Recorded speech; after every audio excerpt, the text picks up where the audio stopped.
યાત્રાધામ બેટ દ્વારકા, જ્યાં ગેરકાયદે દબાણો ઉપર ડિમોલિશનનો આજે ત્રીજો દિવસ. બેટ દ્વારકાના બાલાપર વિસ્તારમાં છેલ્લા 2 દિવસથી વહેલી સવારથી ગેરકાયદે દબાણો તોડવાની કામગીરી ચાલી રહી છે. પ્રથમ દિવસે 76 સ્ટ્રક્ચર્સ તોડીને 6 કરોડ 53 લાખ રૂપિયાની કિંમતી જમીન ખુલ્લી કરવામાં આવી. બીજા દિવસે એટલે કે રવિવારે વધુ 111 દબાણો તોડી પાડી 13 કરોડ 12 લાખ રૂપિયાની જમીન ખુલ્લી કરવામાં આવી.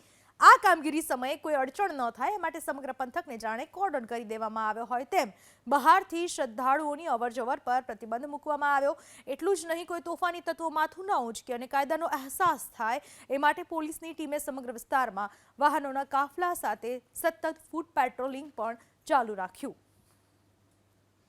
સતત 2 દિવસ સુધી ડિમોલિશનની કામગીરી કરવામાં આવી અને આજે આ કામગીરીનો ત્રીજો દિવસ છે. બેટ દ્વારકામાં જે ગેરકાયદેસર દબાણો હતા, જે ઇમારતો હતી, તેને તોડી પાડવામાં આવી. પહેલો દિવસ અને બીજો દિવસ બંને દ્રશ્યો મેં આપને બતાવી રહ્યા છીએ. બેટ દ્વારકા જે યાત્રાધામ છે, જ્યાં ગેરકાયદેસર દબાણ કરવામાં આવેલું હતું, કરોડોની સરકારી જમીન ઉપરનું આ દબાણ હતું, જેના ઉપર હવે દાદાનું બુલડોઝર ફરી વળ્યું છે.